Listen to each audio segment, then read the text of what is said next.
Good morning, dear students. My name is Sudhi Shukla.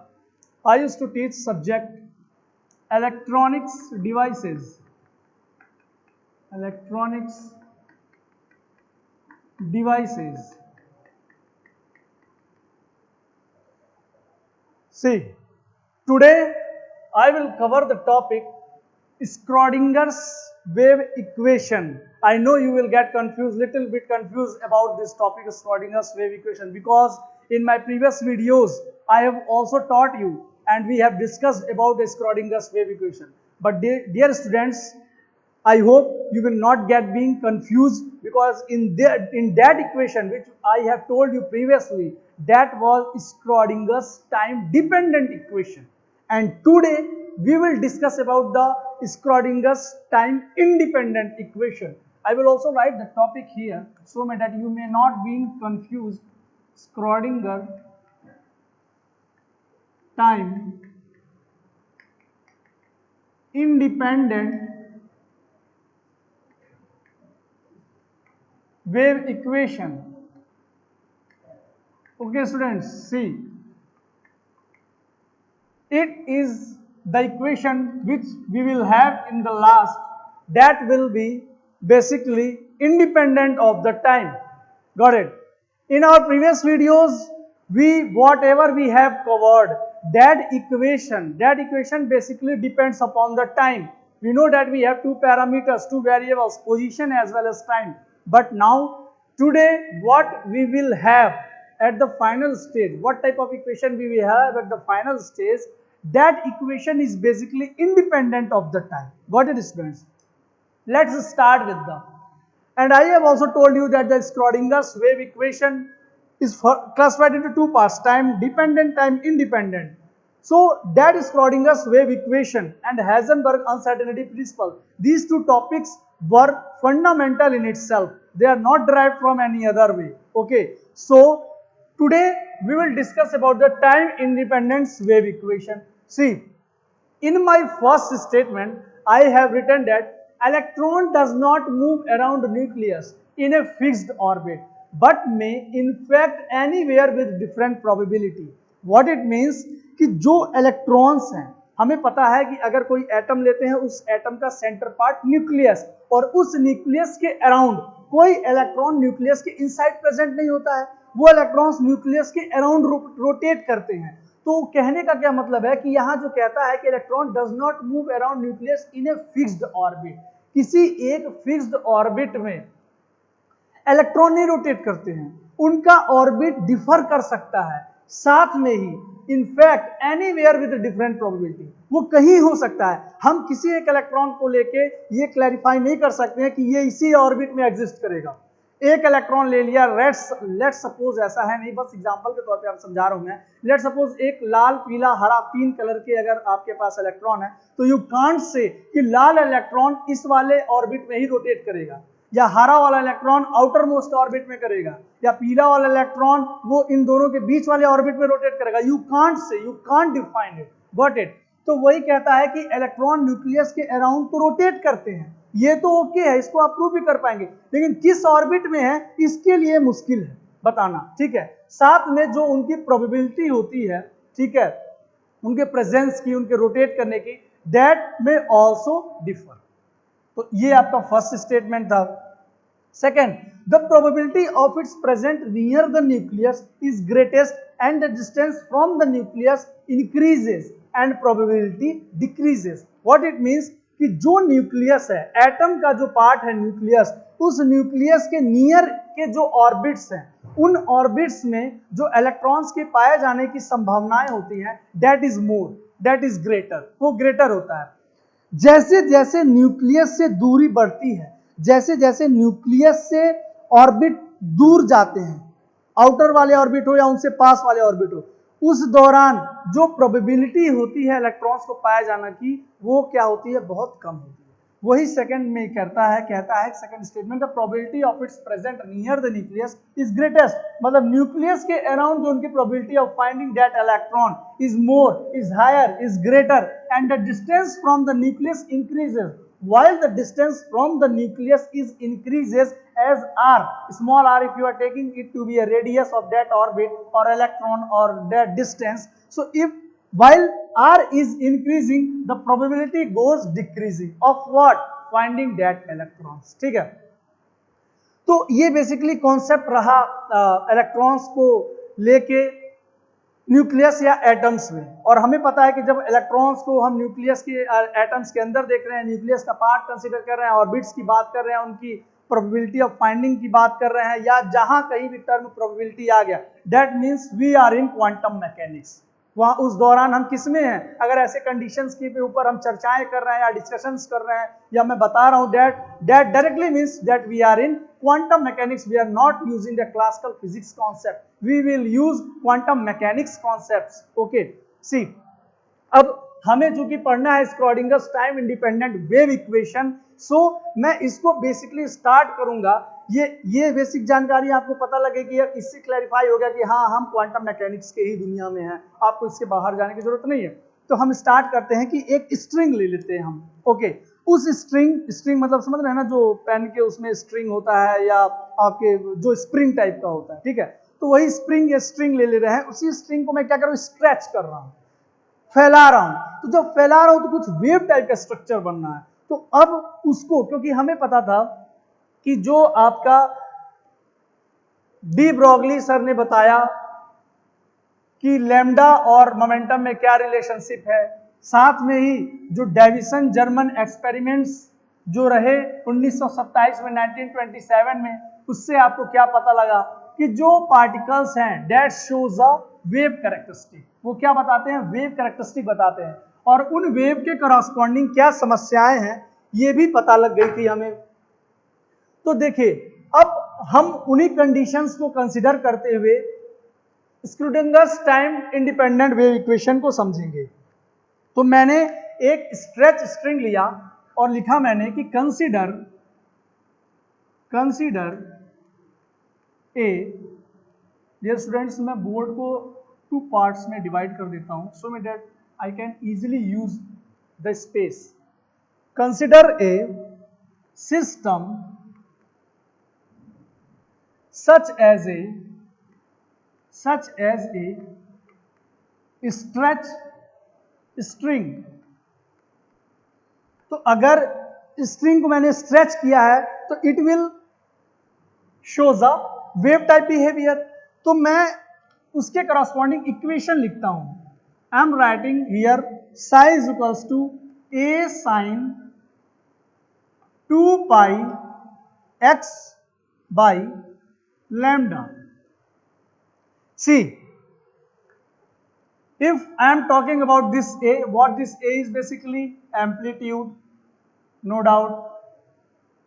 What this lambda is basically wavelength, no doubt, wavelength है, ठीक है students. If I am talking about this x, so what basically x is a distance, got it? And we all know that this psi is a wave function. What is basically psi represents wave function, ठीक है। हमारे पास ये आ गया, कुछ wave के corresponding equation लिखा और इसको मैंने बता दिया equation number 1। Now we all know that what amplitude is. Basically amplitude is the distance between the crest and the axis. Crest का जितना पार्ट होता है, मैक्सिमम पीक जितना होता है, उस बिंदु से लेके एक्सिस के अलॉन्ग जहां पे वो हमने ड्रॉ किया है, उसके बीच की डिस्टेंस को हम क्या बोलते हैं डियर स्टूडेंट्स? एम्पलीट्यूड बोलते हैं। अब क्या करते हैं कि अब जो इक्वेशन नंबर 1 है, I am going to differentiate this equation with respect to x, distance position के करस्पॉन्डिंग मैं इसको डिफरेंशिएट करता हूं। If I am differentiating this equation, I have d psi by d x is equals to a, what is the differentiation of sin theta? Cos theta, cos 2 pi x by lambda into 2 pi by lambda, no doubt, क्योंकि हम पहले sin theta का करेंगे फिर differentiation करेंगे theta का।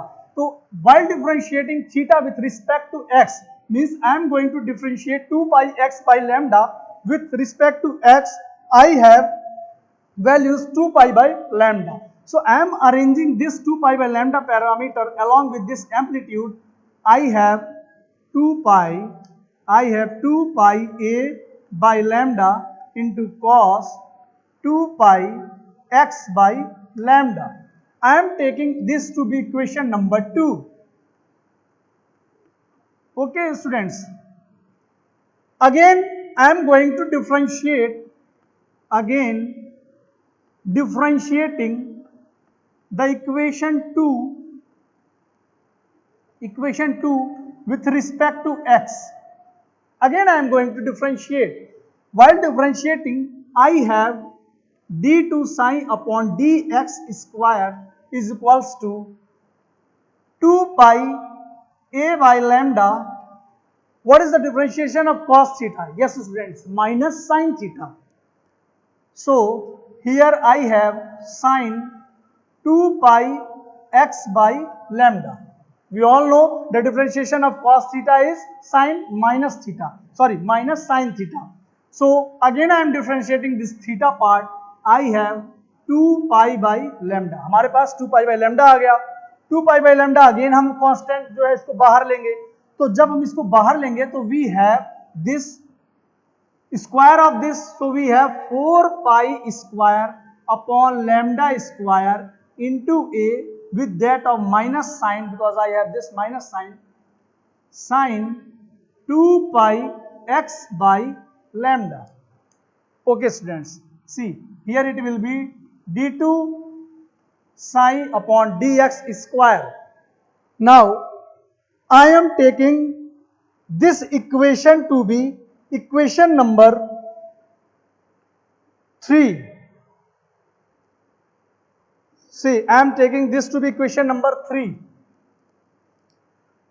If you see this part, escaping this part, if you are taking this part a sine 2 pi x by lambda, and while comparing this part with equation number 1, you find the similarity a sine 2 pi x by lambda, a sine 2 pi x by lambda. So you can, while comparing, let me write down here, while comparing equation 3 with 1, we have or we can write simply d2 sine upon dx square is equals to minus of 4 pi square lambda square into sine. Any doubt? I am just putting here value psi. And what is this psi? This is nothing but the wave function. Wave function किसके corresponding? Quantum particle के corresponding. और यहां quantum particle किसको consider करते हैं? जिन electrons की मैं बात कर रहा था कि जो कि न्यूक्लियस के अराउंड रोटेट कर रहे हैं. तो वो इलेक्ट्रॉन, मैंने बताया था कि इलेक्ट्रॉन, डी ब्रॉगली सर का स्टेटमेंट मैंने यूज किया. डी ब्रॉगली सर का क्या कहना था कि अगर कोई इलेक्ट्रॉन, कोई पार्टिकल फ्रीली मोशन में है, अगर वो मोशन कर रहा है तो there will be wave associated with that moving particle. इसी वजह से हमने वेव फंक्शंस का जो वेव इक्वेशन लिख के हमने स्टार्ट किया. ठीक है, क्योंकि वो पार्टिकल, वो इलेक्ट्रॉन मूविंग है, वो चाहे ऑर्बिट के अराउंड, न्यूक्लियस के अराउंड ऑर्बिट्स में रोटेट कर रहा है, या वो लीनियर मोशन कर रहा है, एक्सिस के अराउंड रोटेट कर रहा है. जब भी वो रोटेट कर रहा है तो उसके साथ वेव एसोसिएट हो रही है, और उसी वेव एसोसिएशन के साथ मैंने वेव फंक्शन या वेव इक्वेशन का यूज किया है. अब देखिए, यहां हमने लिख दिया d2 square psi upon dx square is equals to minus of 4 pi square lambda square psi. Simply, students, I am just taking here the value of lambda square. So what I have lambda square is equals to minus of 4 pi square psi upon d2 psi upon dx square. I hope that you come to know that how I am getting this equation, and I am taking this to be equation number 4. मैं इसको equation number 4 ले लेता हूं. अब देखिए students, ये जो lambda square की वैल्यू मैंने लिखी है minus 4 square psi upon d2 square psi upon dx square, ये हर एक पार्टिकल के लिए है जिसके करस्पॉन्डिंग अगर आप वेवलेंथ जानना चाहते हैं. वेवलेंथ जानने के लिए आपको उस पार्टिकल के करस्पॉन्डिंग वेव फंक्शन पता होना चाहिए साइन, और उस साइन का जो इक्वेशन आएगा उसको 2 बार x के रिस्पेक्ट में डिफरेंशिएट करके जो पार्ट आएगा उसको आप डिनोमिनेटर में रखोगे, और ये कांस्टेंट वैल्यू के साथ जब उनका प्रोडक्ट लेंगे हम तो हमारे पास वैल्यू आ जाएगी जो उसका हम स्क्वायर कर देंगे, and simply we have the wavelength of that particle और wavelength associated with that particles. So equation number 4 हमारा वेवलेंथ के करस्पॉन्डिंग कुछ ये ऐसा आता है। Now according to de Broglie condition, if I am relating lambda with that of momentum, I have this relationship, lambda is equals to h upon p, or simply I can write h upon mv, because momentum is equals to mass into velocity, velocity of that quantum particle, Planck's constant, mass of that quantum particle, lambda wavelength associated with that quantum particle. You all know parameters. See, now I am just squaring both sides. I am squaring both sides. While squaring both sides, I have lambda square is equals to h square upon p square. I hope you come to know that how we do square both sides. So I am putting here, I am taking p square here and arranging h square upon lambda square to be here. And if I use mass into velocity with this p, I can write it to like m square v square is equals to h square upon lambda square. Any doubt, students? Here I am writing this to be like this and taking this to be equation number 5. See students, I am rubbing here and will continue with the new equation what we have. M square v square is equals to h square upon lambda square. This we have taken to be equation number 5. इसको हमने क्या लिया? Equation number 5 लिया. See, if I have to calculate the kinetic energy of that moving particle, what I have? अगर मैं kinetic energy की बात करता हूं तो काइनेटिक एनर्जी होगी उस पार्टिकल से associated 1/2 mv square.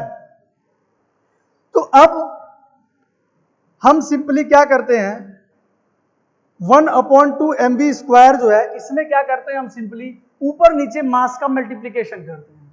while multiplying m in denominator as well numerator, we have equation 1/2 m square v square upon m means 2m. ठीक है, अब सिंपली हमें क्या करना है, m स्क्वायर v स्क्वायर की वैल्यू जो कि हम इक्वेशन 5 मान चुके हैं, उस इक्वेशन 5 की value m square v square की वैल्यू इसमें पुट कर देंगे. तो हमारे पास जो काइनेटिक एनर्जी आएगी वो काइनेटिक एनर्जी होगी डिनोमिनेटर में 2m 1/2m और m स्क्वायर v स्क्वायर की जगह h square upon lambda square. Is there any doubt? The equation for kinetic energy becomes 1/2m h square upon lambda square. अब simply हमें जो lambda square की value हमने यहां निकाली थी, इस लैम्डा स्क्वायर की वैल्यू हमने यहां पुट कर देनी है. तो जब हम यहां पुट करेंगे, while putting equation number 5, students take this equation number 6. While putting equation 4 in equation 6, value of lambda square की जब वैल्यू पुट करेंगे तो हमारे पास जो काइनेटिक एनर्जी आएगा that will be nothing but 1/2m with minus sign h square upon 4 pi square sine into d2 sine upon dx square. Just arrange this equation. We have minus h square upon 8 pi square m into sine with product of d2 sine upon dx square. what this is basically? Kinetic energy. What this basically is? This is kinetic energy, and we all know that if we are talking about the total energy, it will be kinetic energy plus potential energy. Got it, students? So if you are calculating kinetic energy, that will be, if you are taking total energy to be E, so it will be total energy minus potential energy. If you are taking the kinetic energy part in the left hand side, you have total energy minus kinetic potential energy. You are sending potential energy to this side. So kinetic energy जो आपकी निकल के आएगी, that will be total energy minus potential energy. अब हमने क्या करना है सिंपली, क्योंकि हमें जानना है कि क्या है आपका स्क्रॉडिंगर्स टाइम इंडिपेंडेंट वेव इक्वेशन।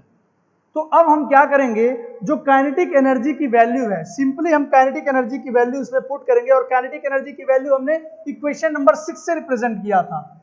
ये इक्वेशन अगर हम 7 ले लें, तो इक्वेशन 6 की वैल्यू जो है काइनेटिक एनर्जी की, हम जब उसमें पुट करेंगे तो वी हैव, फिर लिखेंगे while putting kinetic energy value in equation 7, we have, हमारे पास होगा minus of h square upon 8 pi square m psi into d2 psi upon dx square is equals to E minus, अगर हम potential energy को assume कर ले रहे हैं V से, Let's suppose I am assuming to be potential energy to be, potential energy को हम assume कर ले रहे हैं V से, इस V से हम assume कर ले रहे हैं, तो हम लिख सकते हैं इसको E minus V. Is there any doubt, students? No, I hope so.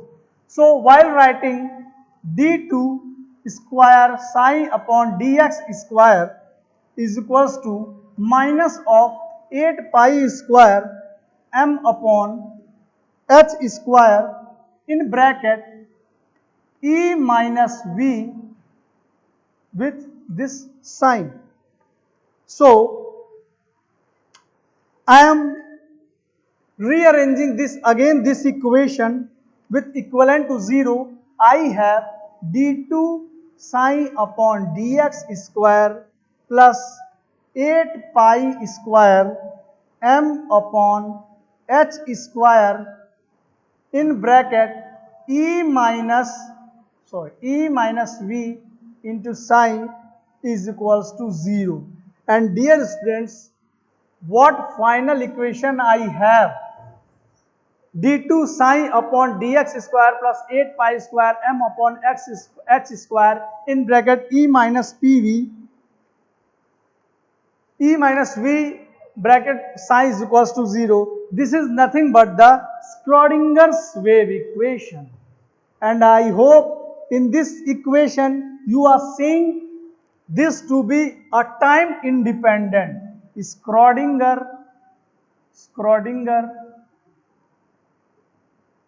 wave equation,